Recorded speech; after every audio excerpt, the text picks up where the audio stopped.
Welcome to the Chromaniacs, your weekly look inside SanDiego.FC and MLS. I'm Craig Elston, joined by my Chromaniacs, Tony Sanchez and Alex Pena, for episode number 15 of the show. Boys, it feels like it's been forever since I've seen you. Tony, how are you doing tonight? Doing good. Back in the studio. Last time people saw me here, there was a literal blackout in my neighborhood because somebody decided to crash into a power box. Don't do that. But we're here now, recovering, ready for another, one of the last San Diego FC regular home games. Hopefully, maybe they can win. I don't know. Alex? Man, we went through another international break, and hopefully everyone got healthy, recovered. Big match against Minnesota FC, and one guy that didn't have a international break was Craig Elston, out at the Snapdragon Stadium doing PA for Alex Morgan's retirement or jersey retirement, which was really great. You were loud and clear on the ESPN feed I was watching, so yeah, you did a great job, buddy. Well, I appreciate that. It was a good ceremony, right? The match before it? Should we speak of that? No? Oh, okay. Different podcast? Got it. Check that out on Wave Wednesday. Still waiting for him to score. It's been a month of Sundays waiting for the Wave to score at home. Let's hope we don't have any of those problems with our lovely outdoor 11 of male Major League Soccer players. Running roughshod on the league, trying to take another huge step towards first place in the Western Conference and clinching that number one seed going into the Audi Cup MLS playoffs. Tonight, on episode 15 of the Chromaniacs, with no game last week, we gave you our two balls and a mic match breakdown from the week prior. Hope you enjoyed it. Hope you remember to subscribe to Two Balls and a Mic and SanDiego.Futbol, as well as us here at the Chromaniacs. Please hit that subscribe button. Click like if you enjoyed the show. It does help small content creators like ourselves more than you might imagine. Here on this show, we're going to take a quick look at that international break. It's over and done. What happened? We'll find out. From last week, South Korea did not take Son's debut lightly. SDFC got the points, but AI got the clicks and rewrote history. We'll bring you a story that's simultaneously funny and terrifying. Then, Right to Dream Academy is launched, Baja Cup is coming, and Minnesota United FC is practically here. In fact, as we record this on Thursday, September 11th, they very well are here. And landed and ready and acclimating for Saturday night's battle at Snapdragon Stadium between 1 and 2. Okay, let's start with the news. Alex, international break is over and done. And what of note, if anything, took place involving our intrepid Chromados? Well, we had Chucky Lozano, Luca De La Torre, Patty McNair, Anders Dreyer, Ani Valakari, and then our under 21s playing in, and I forgot Anabel Godoy.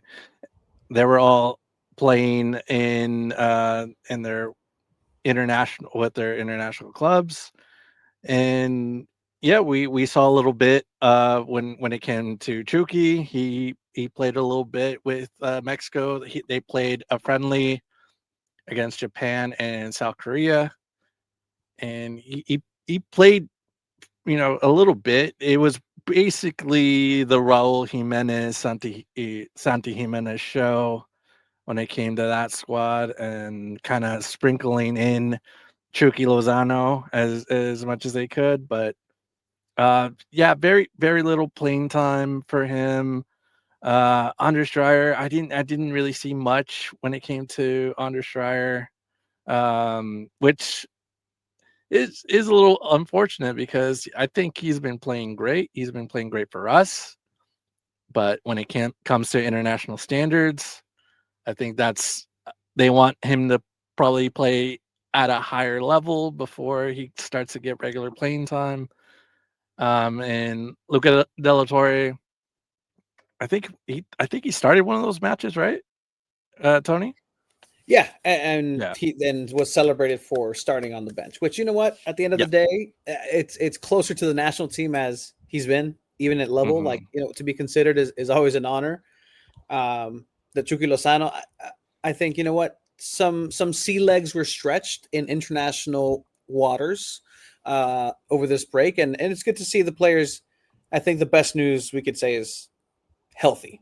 Like that's the biggest and best news for San Diego FC is that these players came back healthy, ready to go. Some got some minutes, some got to see and play different play styles, and you know what? Sometimes you get inspired by things like that when you see other players in your squad go back to their international roots and play with the way that they grew up or a different style. Like they remember and bring those things back, and maybe you see some different skill sets, some different runs, some different just intelligent plays or different, aggressiveness in a way. Like, let me tell you, Anibal Godoy being captain of Panama, he's a grizzled veteran. Like he's that, they call him El Samurai in Spanish. Like that's a samurai. The amount of scars and battles this guy has gone through, he's experienced. But best news is health is wealth for San Diego FC as they prepare for this big upcoming weekend. And we'll hear some sound from Singing Hills and from some of the stars getting ready to battle against the Loons coming up just a little bit later in the show. Also, what happened last week was the official launching of Right to Dream Academy, the Academy announcement that Qualcomm is going to be the kit sponsor, and the announcement that they will put a team in MLS next. How quickly until, here's my question to you, Tony, from that. How quickly until MLS Next can be contributing to MLS? Almost immediately. And it's almost like a function that needs to happen, right? Because if you really think about it, this academy is focused on under 13s and the amount of kids that are going to come through this pipeline, if they're ready at 14, you see players around the world debuting at 14. You saw somebody in the USL Championship not too long ago break the record here locally at the age of 14 for Sacramento. But, it's almost like you just need somewhere to just hibernate them, just have that two team to really call them up. Because what's really the difference of Luca Bombino to a 16, 17-year-old who's ready for those bright lights? Not much. If they're ready at that age, they're going to be brought into the senior team, and you're going to start seeing those maybe 100 numbers on the back of kits. I'm not sure what the rules are for MLS and allowing 100, 150 on the back of jerseys for some of these academy players, but that's where this is heading.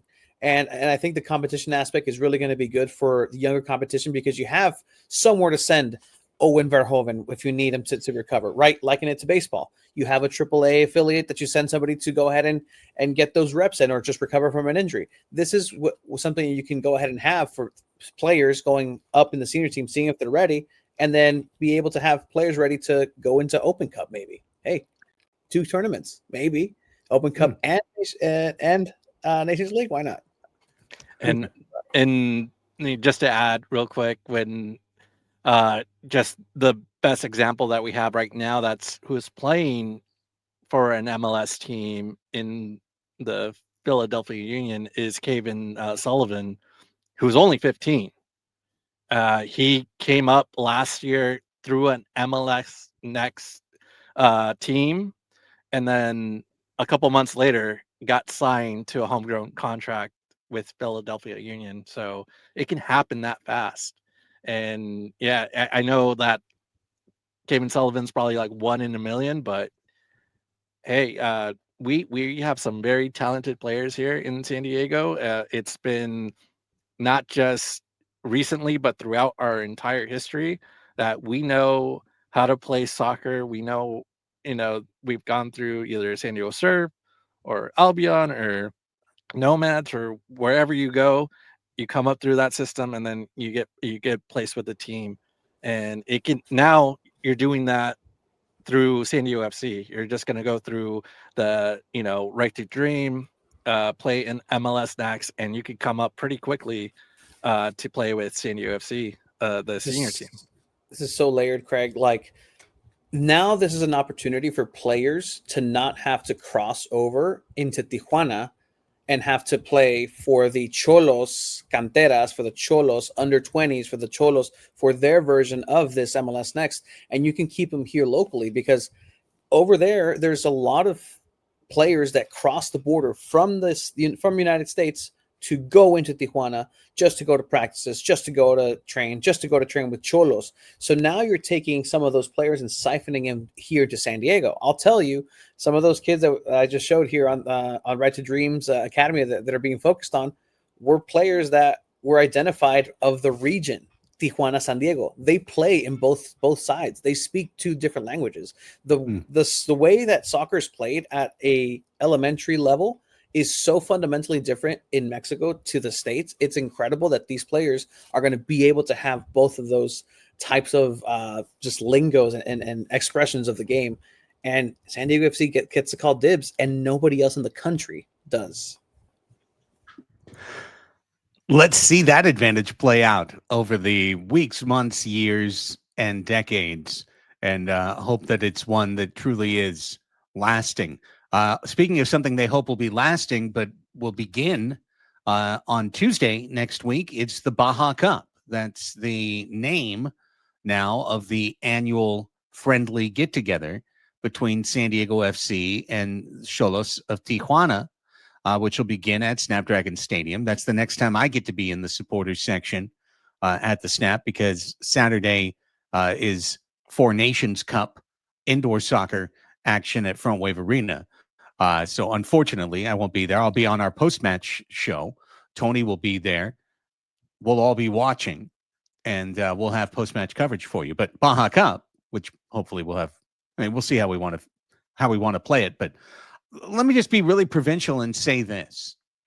Leagues Cup, I mean, it's cool to see these teams in Tigres, it's cool. Baja Cup, Xolos, like that's exciting to me. This is the history of the region. This is a franchise that needs to be recognized and needs to be measured against, and the way things have gone for Xolos the last few years, hopefully a team you measure against well for years to come. But an opportunity for this brand to play at Estadio Caliente down the road, and for the Xolos to play here and bring that brand over to this side. I'm very excited to see this begin, and I'm more excited to see how this match goes. I mean, I'm sure we won't play everybody, seeing as Saturday is a match for first place, but nonetheless, they'll probably throw some kids out there wearing triple digits too. So I'm looking forward to seeing how this one cooks up over the years. And it's very exciting for the region. I remember when they did this with Loyal too, a couple of years ago, and I hope that there's more excitement. It can be a very good little friendly cross regional rivalry, right? And I like that. The potential of going across the border too, because that way fans on that side can see how we play, how our fans interact with them. It can be very friendly, and there's also that potential of like, okay, you can have your Tijuana team, and you can also have the San Diego team to root for. And I think that's kind of what both teams want to see out of this. And that'd be great to kind of keep promoting soccer in the region, and I'm all for it. It's the perfect storm, right? Like the reason this happened is some of the images that were shown on the YouTube feed is that this deal came together immediately as soon as San Diego FC was announced. As soon as there was official that there was going to be a team in San Diego, the first people that just perked right up was Xolos. Why? They're gonna make a really good rivalry and gonna make a lot of cool merchandise that say San Diego Tijuana, and they're gonna go ahead and charge and make themselves not pesos but dollars. And that's why this game is played at Snapdragon Stadium, because why wouldn't you make dollars why would you make pesos when you can make dollars? And you know, it's really good. It's a tradition. It's a tradition that'll hopefully start and really be a festive occasion, right? So it's right in Mexican Independence Week, I say. So it's really good, this cross-border connection. And now, you know what? I do like that it's a hey, so who are you rooting for? Much like there's a lot of this LAFC, SDFC. I know a lot of LAFC fans that are now SDFC fans, not trying to call anybody out, but now it's like, hey, Xolos or San Diego FC? Like, who are you rooting for? And those little dynamics are what I enjoy in little cross border or cross-town rivalries like this. But yeah, there's a giant border along this way. But do you know how this deal happened, Craig, by any chance? Like where this brainchild kind of happened? There's going to be 3 games, friendlies for sure. Yeah. Where? I don't know. Yeah.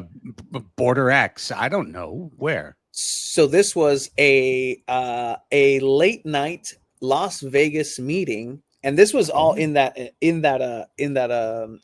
announcement and with Xolos and SanDiego FC, where owner Jorge Cancron Jr. and Tom Penn happened to be at a casino and just hit it off and started talking business, and essentially, boom.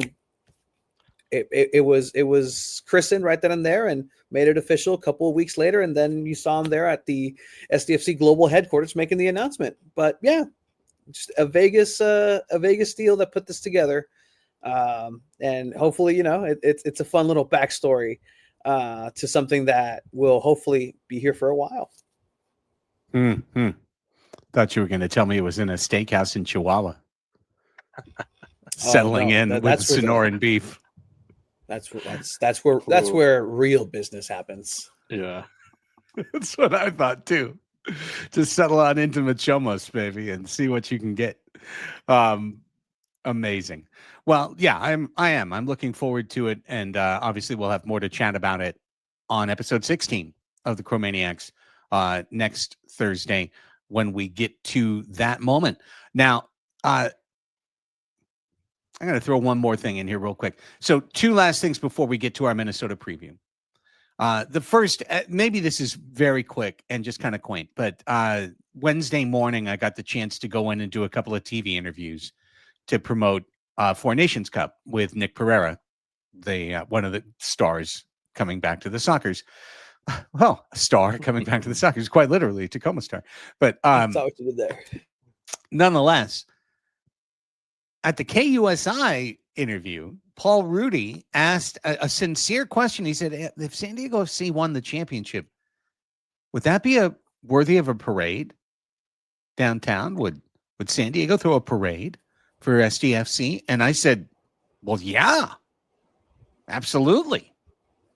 Like, yeah, right? Absolutely. Yeah, no question. Alex, come on. It's called Major League Soccer for a reason. It's Major League. Yeah. Yeah, you got to celebrate one of the top 4 sports in this country. So it's a huge deal. I mean, this is a tough. I mean, you're playing over 30 games plus playoffs plus, you know, you got to go through really.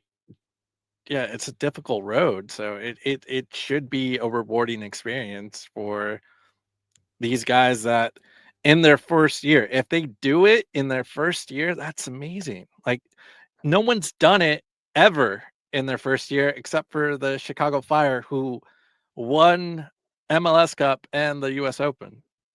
And no one's ever done that. So this, it's worthy of a celebration. How was the LAFC parade?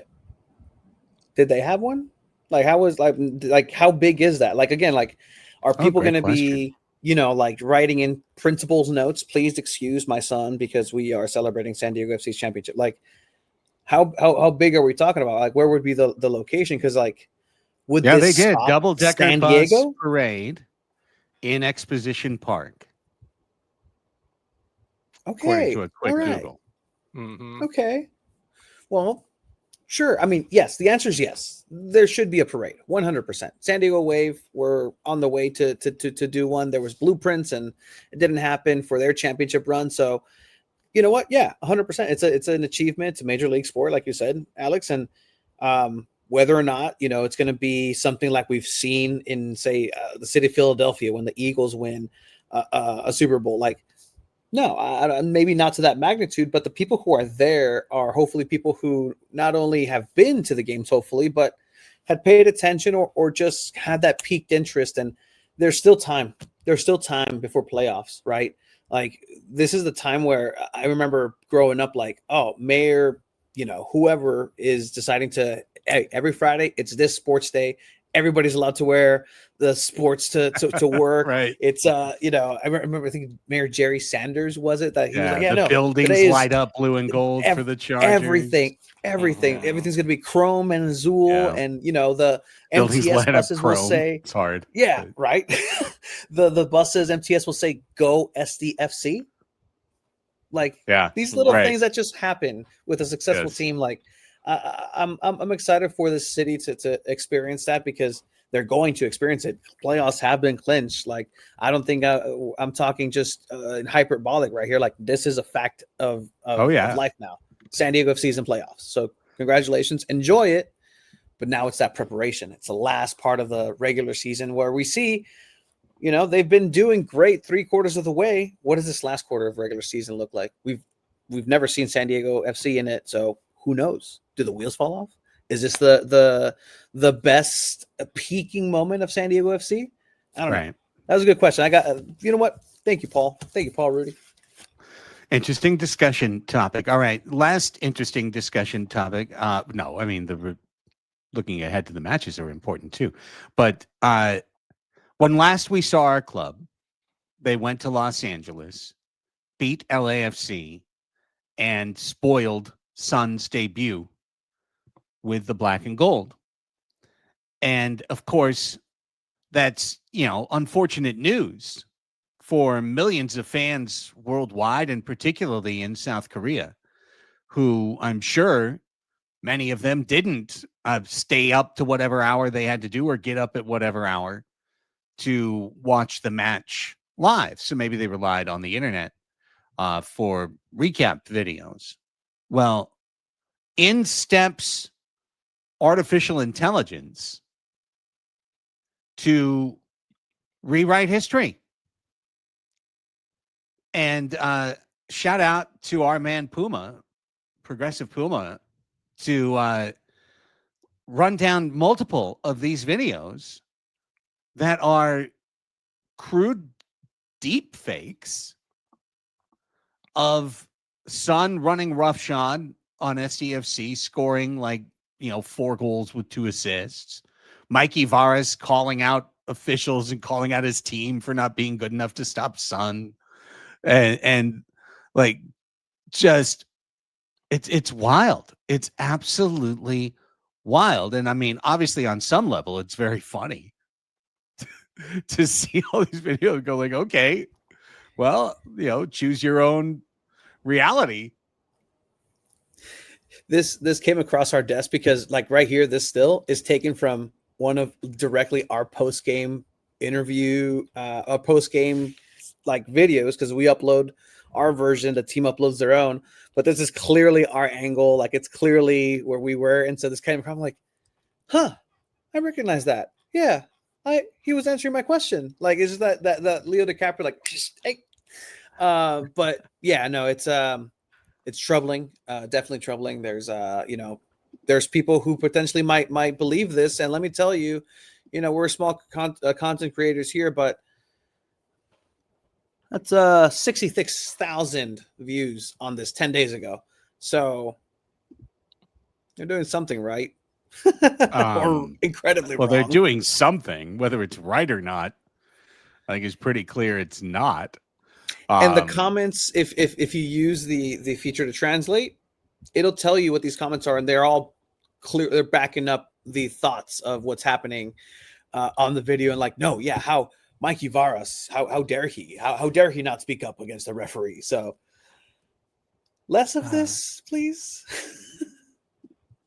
Just it's so funny just to have like another reality of events that you can like you could Google search anywhere and you could see like, oh yeah, LAFC was defeated at home by SanDiego FC, but they choose to not completely ignore that reality and be like, no, Sun scored 4 goals on SanDiego FC and they won, LAFC won, and everything's good and Sun is still our hero. That is insane to me. I can't believe people kind of choose to do that and choose to do that for content and content creation too. It's pretty ridiculous, but eventually they will deep fake us. I'm guessing they'll deep fake us Yes. and saying whatever we want about Sun and Right. Turn LAFC. us into Muppets that can just say, oh, I think SDFC is the worst team in the league. And 100% that's going to happen. It's funny because it's bad. Okay. I've worked on multiple sides of media over the course of my career, which started in 1995. And I've worked in news and I've worked in sports. And the thing that keeps drawing me back to sports is that there is objective truth that is immutable in sports, summarized by Jim Rome as scoreboard baby. Scoreboard, take a look. Scoreboard doesn't lie, right? 47-5, scoreboard doesn't lie. 2-1 SDFC, scoreboard doesn't lie. AI is changing the rules of this to scoreboard does lie. We'll say anything we want. Well, right, here's Mano Dua describing being humiliated by Sun, which didn't happen. But there he is talking about it. You can read about it. You can watch him. You can watch it. You can watch him get run past. Here it is. They rebuilt it. I was completely broken in the moment. It said the fear turned into reality. So I mean, like that's wild. That's absolutely crazy. I don't know if you guys saw the movie that Jesse Armstrong, the creator of Succession, made for HBO that came out this spring. It was called Mountainhead, on a play off of the Ayn Rand book Fountainhead. But one of the driving plot engines of the show is that this Elon Musk type character in the movie releases on his social media platform deepfake technology that allows everybody, like just you, me, and anyone, to create realistic, hyper realistic looking AI deepfake of anything. And in the course of like a weekend, the world sets itself on fire as everyone believes that the other person burned down the town and killed their mom or killed the political leader or whatever. And I mean, literally, you run into, and it's just dividing and destroying America, choose your own reality all the time now, where it's like, no, the reality is this. No, I know. And you're completely wrong, because objective truth and ombudsmen have been replaced by algorithms that will feed you whatever you want. There's a New York Times story that I think everyone should read. That's a true story of a teenage boy, 16 years old, that committed suicide, aided and abetted by ChatGPT, which literally told him how to build the noose, where to hide it, to keep it a secret, and validated all of his conspiracy theories and pushed him right to the edge. And his parents are suing. It's a real thing that happened. AI killed this teenage kid. There were no safeguards in place to say, oh, well, once you start ideating suicidally, we're going to immediately place a phone call to a hot helpline or something like that. No, there's nothing like that. So Sun fake Dua humiliation videos are funny. None of the rest of this is. And I prefer the immutable truth of the scoreboard to the lie of make up whatever you want to suit your own agenda. You want to see the scoreboard that doesn't lie? That one. First place. Look at those two X's, the two teams that clinched. Yep. It's almost like they should have flexed this to Sunday Night Soccer or something. Two heavyweights of the Western Division. It's going to be a really good game. Let's get into it, boys. SDFC, Minnesota United, 1v2, 5-point spread. A win here, it doesn't clinch it, right, Alex? But it makes it really hard for anyone else to finish first. Yeah. There's still a few games between. Well, the I think Vancouver has more games to play, which is that's also going to be a big game to decide if we have a good chance at the Shield between Vancouver and Philadelphia Union on Saturday, and that's actually also a good discussion topic of who do you want to win. Who do you want to see, or do you want them to share points? Because Vancouver can creep up a little bit closer to the Western Conference for first place, or if Philadelphia Union wins, it's still, you're still within grasp, but it's going to get a little bit harder if to get the Shield. So, like, really quick, what do you guys think on that one? I would. That's tough. I don't know how I would feel how Milan Iloski lifting up a supporters shield would rub the supporters of San Diego FC. So, I am a person who likes the chaos. I am a person that just loves the extreme of things. And so that's the most extreme of, like, hey, you create yourself a villain. You create yourself somebody who's really kind of, like, he got away with this one. Like, and he did. And I think that would hurt more people locally. Cincinnati and San Diego FC have an online, like, invisible beef before this club even started. It was actually quite funny, but I think that's fizzled out. So I think if you're a San Diego FC supporter, you just don't want to see anything that you could have had, perhaps not with San Diego FC and instead with Philadelphia Union be lifted. Well, when I think back to the first time that these two clubs met one another, it's one of the more memorable SDFC matches in club history. And it was one defined by the mistakes on both sides, starting with an own goal that, if you remember, kind of dribbled through Dos Santos, and they gave McVeigh credit for the own goal, but it was just a cock-up, pretty straightforward. And then Minnesota drifting off the line for Dreyer to chip the keeper from 50 yards and score maybe the goal of all time so far for SDFC. Arguments to be made for other goals along the way, but I think it's certainly in the highlight reel, if it's not the winner of all-time SDFC goal to date. What people might have back shelf memory hold was that game finished 4-2, and the last two goals came off the head or foot of Milan Iloski, who scored a brace coming off the bench in the second half to win that game. What a wide open game it was, a 4-2 result at the end. Right, this was Iloski dribbling the world at the very end for that second goal. Boy, one of the great goals of the year as well. So truly one of the memorable matches of the year. My question to you guys, that was on the road where the Loons wanted to put on a show for their fans.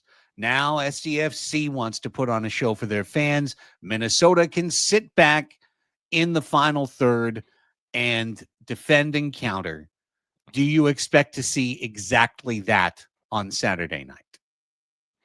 And I mean, I do. I expect them to be in their 5-4-1 or their 5-3-2 and just gonna sit back and wait for the ball to come to them, because that's exactly what they do, and that's the Minnesota way of playing soccer, is getting the ball 38% of the time, and really when they are trying to shoot, when they are trying to score, it's on it's on set pieces. So um, they do a really good job at that. They're the top team in the league when it comes to scoring by set piece.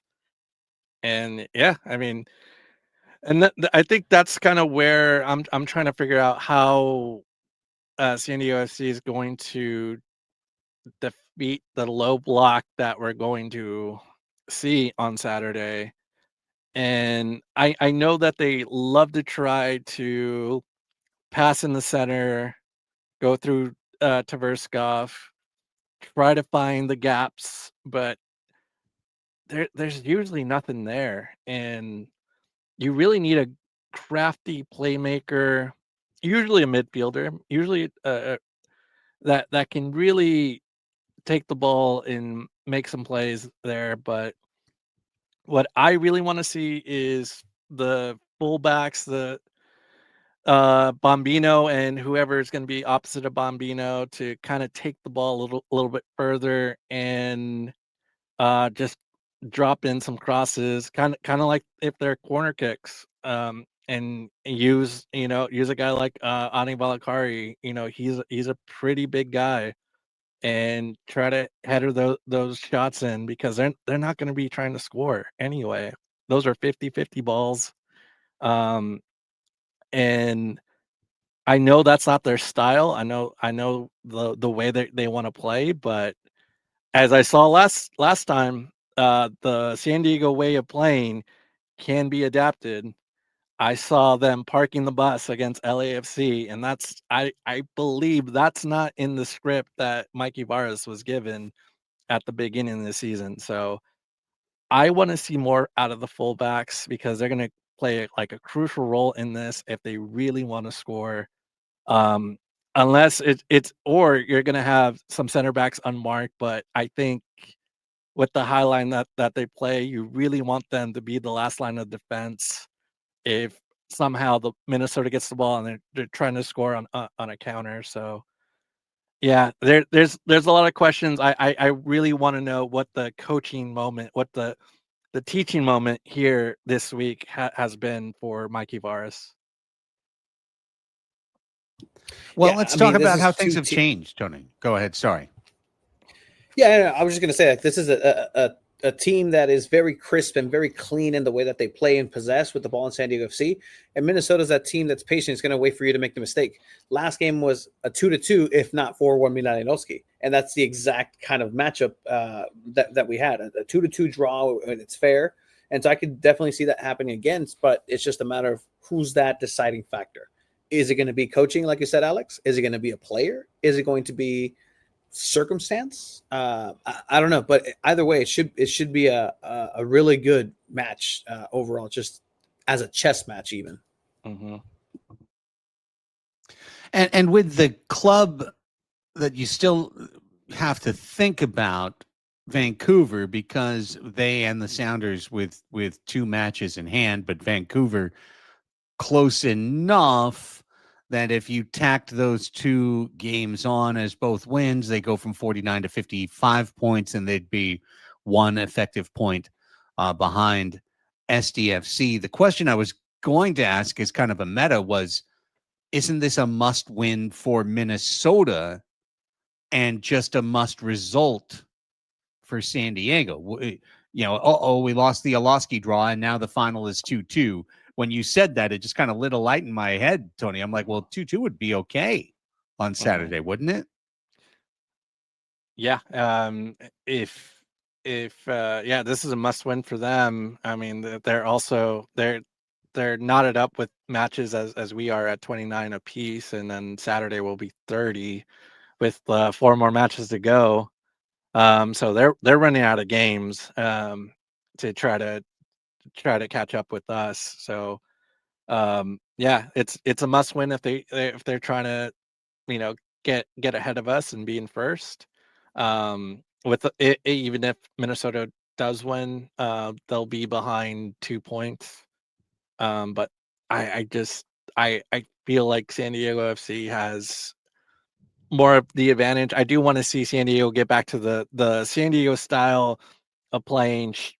Out shooting your opponent is going to be key, man. Like this has to happen eventually. I don't see Minnesota trying to outshoot San Diego in this match. I think they're just going to play back, low block, and just wait for their opportunity, which is, given what San Diego does with possession, it's not going to be that many chances. Well, you've put the stats in our rundown to pretty much write the game script here. San Diego generally will control the ball 2-1, right? So they're normally a 66% possession team. Well, Minnesota's season possession is 39.6, lowest in the league. So they're going to concede possession. This is part of their strategy, is to concede possession. They're successful with this statistic, being last in the league in possession. So they're going to give SDFC the ball. They're going to let them pass around, and they're going to entice Jeppe Tverskov to try and be the facilitator. And then as soon as he gets the ball, they're going to try and cancel every single element of the equation that Jeppe is looking at in terms of where he can move it. But then you get to the other thing. Okay, they're last in possession. Well, what are they first in? What's Minnesota first in? They're first in set piece goals. So what this team is looking for is 5 counters. They're looking for 5 good, hard, outman rushes down the floor, and 1 or 2 of them to turn into incredible set piece chances. If it doesn't wind up being a goal or a great chance on goal, they want a great shot from just outside the 18. They want something straight away that they can set up a set piece, because no one's better at converting set pieces than the Loons. So it's very easy to see where this is. And I'm going to come back to something we talked about before, boys. First goal at home. Like, scoring the first goal at home feels like it all, because you just invite the opponent into their sit-back strategy when they're up 1-0. Yeah, they need it. Go ahead, Tony. Yeah, I mean, they need to be the aggressor here, and that's the one thing where, I mean, they haven't played a Snapdragon in a while, but it's been a while since San Diego FC has won and or shown their offensive prowess here at home and really put on a fireworks display. And Minnesota too is like you said, Craig, they're just waiting, and they're going to be clinical. That's the key of this Minnesota team. What are they best at? They're best at being clinical because of their limited time and limited opportunities in their counterattacking style. They know how to get the best out of and squeeze the most out of the lemon in those opportunities that they have. And then look, Alex, the way that you were talking about, just waiting for SDFC, kind of sitting back, and that's literally what I think we all thought with Salt Lake City, not Salt Lake City, excuse me, Sporting Kansas City. Where it's like, yeah, no, they're just going to sit back. It's not how they play. But now we're seeing a little bit more that on the second half of the season, what we think is going to happen with the opposition isn't what ends up happening. And now San Diego FC is kind of playing this, role where they're instead of putting out fires that haven't even started, they have wildfires in their own kitchen. And that's why you have so many great defensive plays by Mano Dua and company and CJ Dos Santos having great plays because they've been figuring out defensively. But I think San Diego FC is primed and ready to have another first couple of weeks, first couple of months, San Diego FC vintage San Diego FC performance this upcoming weekend. What's the status of Ingvartsen? Says the number one Ingvartsen stan. Well, we'll just kind of wait things out, and that's literally where things and the mentality is right now. Over at training right now, it's just I think just keeping an eye on him. If he shows up on the injury report once again, it's again out of pure precaution. But it's one of these situations where there's not a lot of information. But I don't believe he was out at training with the first team or with the club. So then I say with the club, but just with first team training. We gotta wait for that match report, injury report tomorrow. Oh, lower body. Ingvartsen out. Lower body. I just read it. Look at that. It's Pellegrino time. 6'4" Pellegrino is gonna score the game winner. Watch. I would love to see just what you said, Tony. I'd love to see this team go out there, set the field on fire, 3, 4, 5, get the goals flowing, get the crowd going, get everyone excited, get people thinking about championship routes. Does it end at Gallagher Square? Does it end outside at Snapdragon? Could they fill Snapdragon? Could they go inside like the Chargers did coming back from Pittsburgh? What's the level? What's the level? Can we start to think about this stuff? It would all be exciting with a big win, and it would really be definitive as well. And then you guys talked about Vancouver and Union. Dream world, right, is SDFC wins, Union and Vancouver draw. And if that takes place, SDFC is in the Supporters Shield lead as well by 2 points. Yep, that's correct. Or 1, 2, 3, they get one by 1 point. By 1 point. Yep. And that'd be great. That'd be really good. I feel like this is just a test for SanDiego FC, because if they can't get past the low block from Minnesota, who's perfected it, this is what they do, then they can't do it in the playoffs when everyone else has figured out this is what you got to do. Put 3 center backs back there, do a 5-3-2, just load it up. They can't get through it. So I feel like this is a big test for SanDiego FC, and they have to figure out how to win at home too, because it feels like the playoff path is going to go through them at Snapdragon Stadium. So figure it out, Mikey Varas. You have some games left in the regular season, and I can almost guarantee, looking at who would potentially play SanDiego FC if the season ended now, it's going to be somebody that's SanDiego FC is going to face at the tail end of the season. San Jose, Houston Dynamo kind of can jump in there. Portland again. There's a battle. Austin is back in with a goal from CJ Fodry this last weekend.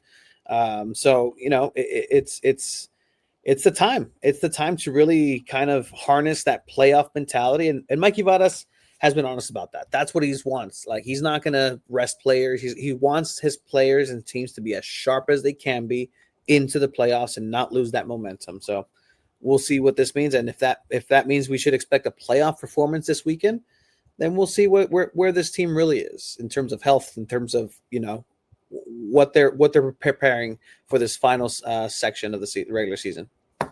Well, Tony, let's see what was brought back by intrepid SanDiego.Futbol reportero, el señor Abraham Zepeda. He was out at Singing Hills today. What do we have? That looks like an Oni Valakari that has been captured by our Pokemon trainer. Let's hear from Valakari. We're joined by Oni Valakari. Oni, coming off the international break, focus, the entire group is rejoined, regrouped. Kind of mentality going into this game against Minnesota, 30th match for the club. But with so little games left in the season, what is the mentality going into this game, and what are you guys looking after this weekend? Yeah, so we basically have a little break from games. We're really happy that everybody's back fit now. Everybody came back good mindset. We want to attack the rest of the season. We know we're in a good spot, and we know what we've done to get here, so we just have to continue to do the same things because it's what's taken us this far, and we know it can take us a long way also. So just believe in the guys we have in the system, and keep on going and enjoy the way. You get to this point, you're kind of a creature of habit, and then you get your routine Yeah. down. When you are used to playing so often, 1 or 2 matches a week, to have a big break, usually 1 or 2 things happen. Either you come back refreshed, or you come back a little bit disheveled. Which one do you think happened the first couple of days of practice here? No, I think everybody looks sharp. Everybody came back fresh. I think it's sometimes good to have a little break also. So it's a little restart, refreshing, and no, everybody looked really sharp in this week. Everybody's ready for the game. Everybody's excited. We know how big of a game it is, and yeah, it's gonna be a fun game. Hopefully, a lot of fans gonna be there. We know we're gonna give our all and just go out there and enjoy. You can see what's in front of you. How do you have to kind of stop yourself from looking behind you, what the teams behind you are doing, to try and catch up, or are you just full steam ahead, looking at if we take care of our business, we're going to have the number 1 seed? Pretty much the whole season, we've been just focusing on the moment we have at hand. Every training session, every game, every recovery session, everything we've done, we've been just focusing on the present moment. We haven't been looking up or down or anywhere. We've just been focusing on ourselves. I think that's what helped us this season, and there's no point to change anything now. Just keep on doing what we've been doing, and yeah. While away with the national team, what are the conversations like about your time with this club? Luca was talking about how much people are talking about this club. What have your conversations been like? No, everybody. I think back in the national team, everybody was surprised. Also, I said personally, I'm not surprised. I think we have a good group of guys. We have a great.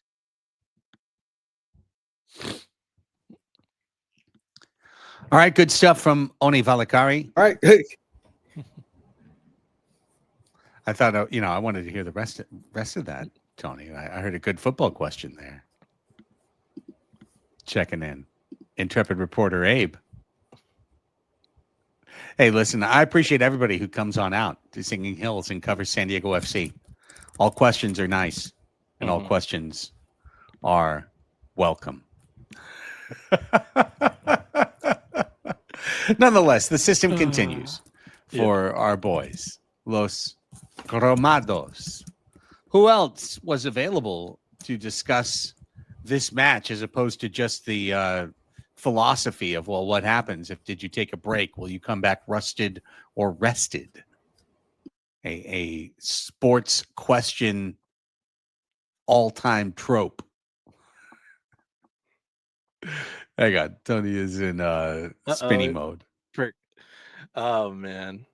Well, I think we heard a lot of good things about health. That's the most important thing about these players. Yeah, Ani didn't play. I did see. I got to make a quick correction. Undershire did play 73 minutes against Scotland, and he got a shut off. And that's about it. But he did play. He didn't play the next match, which that's what was confusing me. But but it seems like everyone's back in. They're healthy. Hopefully, they could stay a little bit healthier. This time around. There's going to be another international break that we should be aware of. That's going to happen next month. It will be in the middle of the playoffs, or no. It'll be after the Houston Dynamo game, but before the Portland Timber game. So it's that little 10-day window. Yes. So we will see another international break pretty soon. Does this season last forever, or is it just me? Which season is longer, this or the wave? This or baseball? I think baseball's shorter than this. I do too. I actually do too. I'm pretty sure it is. Right? The first match for SDFC was March 1st, wasn't it? Yeah. First actual match in anger. That was still spring training for Los Padres. Yeah, spring training where games didn't count, and San Diego FC were playing real games, real matches, and we're still going on. And then they're going to still, if they continue on this path and go into the championship, the season's not going to end until December. Oh, here, I've got something to say. I've come all the way around on something. I'm all about MLS switching to the winter schedule now. Oh, okay. I think specifically for the city of San Diego, it's kind of perfect because SDFC will be heating up right as Padres is winding down. And in the perfect years, Padres will be red hot and in the playoffs while SDFC is in the early part of their season. And in years, if the Padres are bad, SDFC is taking people's minds off of the Padres, just like the Chargers used to do in September and October. But then if SDFC has an incredible season, it's culminating now in the summer, early in the summer, in that kind of early midpoint of baseball season when everyone's like, oh, well, you're 40 and 35, you're 35 and 40, you're 39 and 39. Who cares? Like it could be really exciting. Plus you line up the windows and I don't know, would it be a shorter season if they did it that way? I mean, this way, I feel like with all the breaks that are mixed in, it's just, we've been playing, it's just all year. It's crazy. Yeah. I think it's still going to feel like the season lasts forever because, there will be those international breaks in between. And it's going to go from August to May. That's still a long time, but I was listening to the Looney Tune podcast from up in Minnesota, and they were just saying like if MLS chooses to, they will get during the cold seasons, they essentially will get like one home game per month, and then 3 away to warmer climate cities, and then for those like colder months, and then in the summertime, that's when they get most of the majority of their home games, which would make sense. And for us, it's it's San Diego, it's sunny all the time, so we don't have to deal with any of that. I was listening to the Looney Tunes podcast as well, but I think it was, I don't know, it was a different feed. Instead of the Chromaniacs, they were talking about the Animaniacs. I'm not sure. Did I go to the wrong one? Did I Google wrong? How did that work? Yeah, different feed. The AI feed. That's what you plugged into. That's the AI feed. Who's Wacko and Jacko then? Anyway, I mean, would you be the guy to know? Would you rather that long season, Craig, or be like Mexico and be like, you know what? Why not give double the amount of trophies and just do two mini seasons per year? Yeah, and then there's a Super Cup at the end too in the summertime too. Yeah, and guess what? Now it's just West and East, and now Super Cup is just MLS Cup. Yeah, that's actually kind of exciting. I wouldn't mind that either. Yeah, it's the maximum chaos version of it all. Double the seasons, double the chances to sack your manager, double the chances to regroup.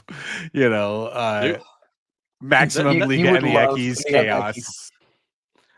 That's the cool thing about soccer. There's so many different ways you could split it. Like for example, when I was like researching the Belgian league, you know what they do? They have a regular season, and then the top, I think it's 6 or 8 teams or whatever, they go into a playoffs, but their points for the season get cut in half, and they play pretty much a brand new season where they have to play a home and away match between those 6 or 8 teams, and then whoever has the most points at the end of that wins the championship.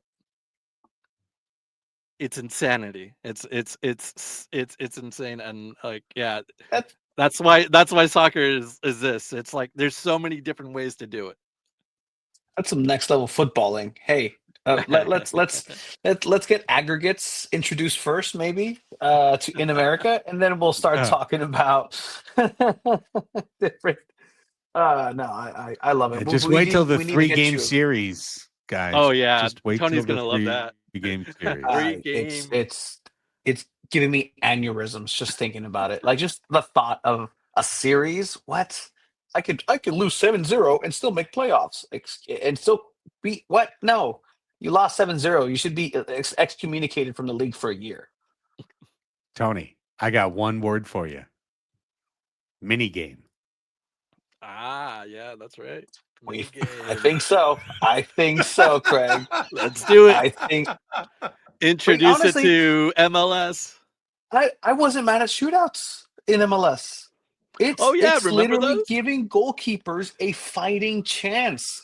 Yeah. Like a penalty is just automatic at this point, but a shootout. A shootout yeah. is a skill. It close the angles, be brave, attack the ball, go for the body. You know what? You get two chances. Commit a penalty. You can commit a penalty, and then you get a shot after. They were going to go past you anyways, but you trip them, and now you have a penalty that you're safe. You're a hero. I mean, all right, MLS. Maybe that's how we decide playoffs in the first round. Yeah. Imagine the sliding doors universe where the Soccers don't fold and change in 1992 the way they do, and somehow instead they're a growth franchise and they're one of the MLS initial franchises going back outdoors, and instead of being the first head coach of Kansas City Wiz, Ron Newman is the head coach of the Soccers outdoors, MLS, and then Paul Wright and Sean Bowers are playing for the Soccers outdoors in those days, and we'd be on 30 years of MLS teams at this point. It'd be called the MLS Ron Newman Cup. Right? Yeah. Oh my God. But we do need to get you a Liga MX team, Craig, though. I think that's a little side quest for us. I don't know if you have one. Yeah. Do you have Tigres? It's got to be Tigres. Oh. Gignac? Okay. It's all good. I really liked them when I saw Gignac, and I like the crest. Monterrey, I've been to Monterrey multiple times. I know the city. It's not just Monterrey, though. It's a university team, so it's kind of got this weird collegiate thing to it. It's like, am I rooting for Monterrey? Am I rooting for Stanford? What am I rooting for? Or are they more Arizona State? Like, I don't even know. Like it's fun in that way. UNAL, I forget. But Tigres are my team. I like Tigres. Okay. That's good. I mean, it should be Xolos. They're right there, but it's okay. Lions were we'll see how the Baja right Cups now. go. We'll see how the Baja Cup goes. I have now. I'll just say, in my closet, I have a Xolos jersey. I do not have a Tigres jersey. So, Okay. But the Xolos jersey I have was when they had a Star Wars night, and it's like got a red stormtrooper, and it's really cool. So. That was a good one. Yeah. I was there and I was like, wow, you can just go over here and buy these?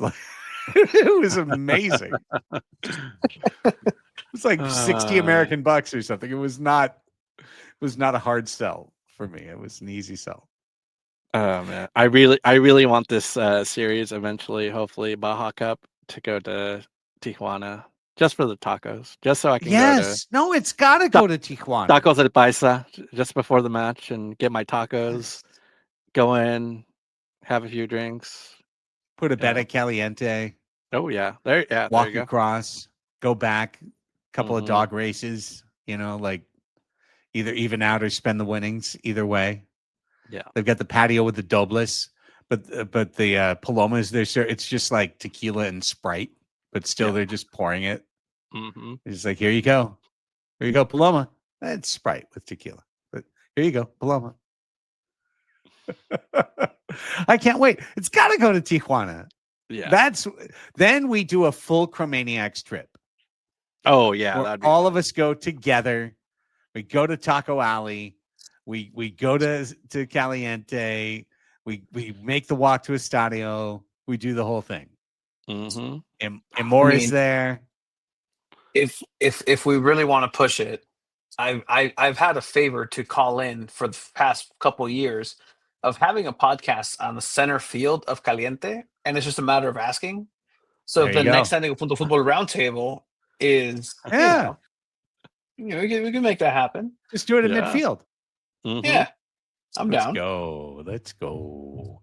All right. Any final thoughts on Minnesota and SDFC? I'm going to say it again. I think 2-2 is a great finish. Obviously, a win is incredible. Obviously, an offensive win is the kind of thing that you could build a marketing campaign around heading into the Audi MLS Cup. But 2-2 is a result that probably goes a long way to putting number one next to SDFC at the end of the year. Yeah, and I just want to win. I do feel like if you get past Minnesota, nothing can stop you after that. I mean, you can go against LAFCs, the LAFCs of the world, and you can go against the Minnesotas of the world, and there's nothing stopping you after that if you can get a win at home. So all you need is one. I feel like a 1-zip game will be enough. And really quick, a quick stat that I have over the past eight matches: SanDiego.FC has been been outshot 100-67. So I hope they can start reversing that trend. Almost double. That's not a recipe for success, Greg. Well, Mm-hmm. We're getting by. We're getting by with just enough offense. How's the record for the team?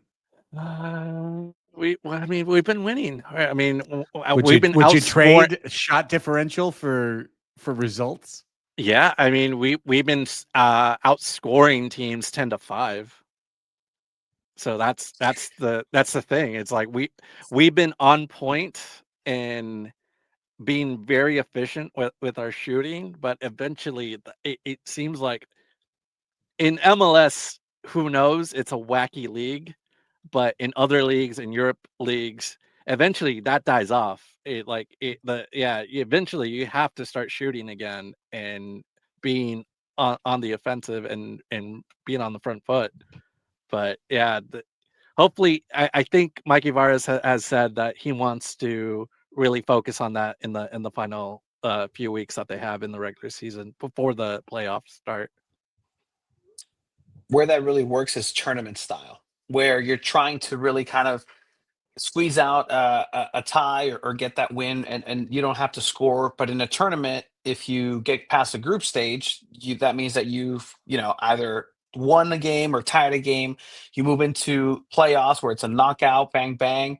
You don't necessarily have to score. You just have to be the team that gets the score down least, and then just make it extra time and penalties. And I think that's kind of a thing that I don't think San Diego FC is equipped to necessarily do successfully later in playoffs. Is really just kind of draw that out and push their luck. Man, maybe it is, and maybe that's what makes this season even more special. The fact that they're going so against so many grains here that it's almost anti-football. What's happening with SDFC, but they're kind of an anti-hero like in the league. It's really almost punk what they're doing in the Moneyball kind of way in the sport. So I think that this is a big game for San Diego FC, and it's a must win to really kind of move that positive energy and that offense and really get that ball rolling. Like that's a muscle that needs to start getting worked on because it's a little skinny for right now. I just want to see them score at home. Like right now, this late in the year, kind of like the Padres season, late in the year, there's certain things you just have to stop giving up as being like, well, maybe if, I don't know what, and go like, nope, that's what it is. And right now, I'm starting to feel like what it is for SDFC is this weird, like, what are you going to do about it type of situation where your team is so successful that you're going to play at home in the playoffs, but your style is actually built to win on the road. And it's built to counter other teams' styles as opposed to the difficulty you have when you are the one imposing your style, because there's a natural counter to it that other teams can just do. And they are egoless when they're on the road to say, fine, we'll just sit back. We'll be dull as hell. Who cares? Our hardcore fans just want a result. The casuals aren't paying attention anyway. No ticket sales are on the line. Let's just be as boring and primitive as possible and grind this thing. And if we're lucky, it's 0-0 in the 83rd and someone takes a stupid penalty for a yellow card and we get a beautiful, perfectly set up 21-yard out free kick and we convert and it's 1-0 and you guys are screwed. Like that's it just feels like that right now is like the Cliff's Note playbook, how to beat SDFC at Snapdragon Stadium. I'd like to see that broken. I truly would like to see that broken. I'd like to see 2 goals up that aren't waved off on offsides in the first half. See 2 goals up, see 2-0, and see Minnesota forced into a situation where they have to come up with a new plan as opposed to just doing the same old song and dance. Yeah, That's how this team was built. That's how this team was built. Sorry, Alex, but like I don't think they were built to be in first place. They were built to be an away team. If they're going to play in playoffs, if they had the privilege to make it in playoffs, they were more than likely envisioning themselves being the away side.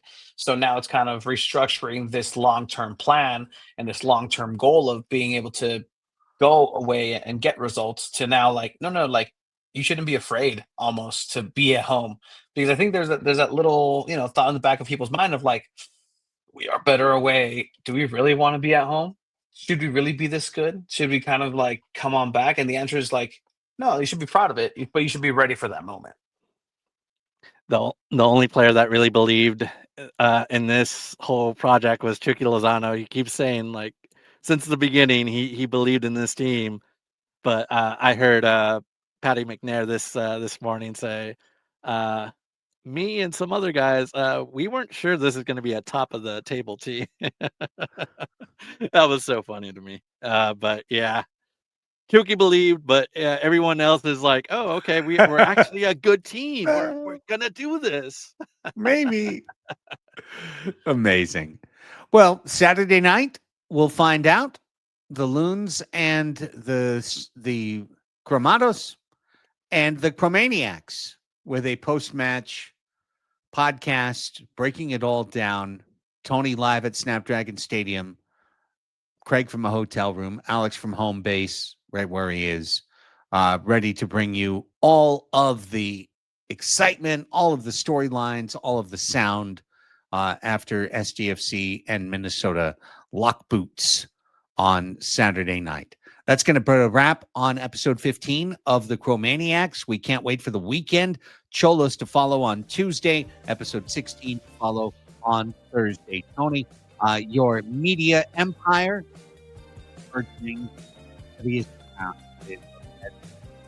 Bel Senor Sanchez, tell everybody about SanDiego.Futbol and how they can support.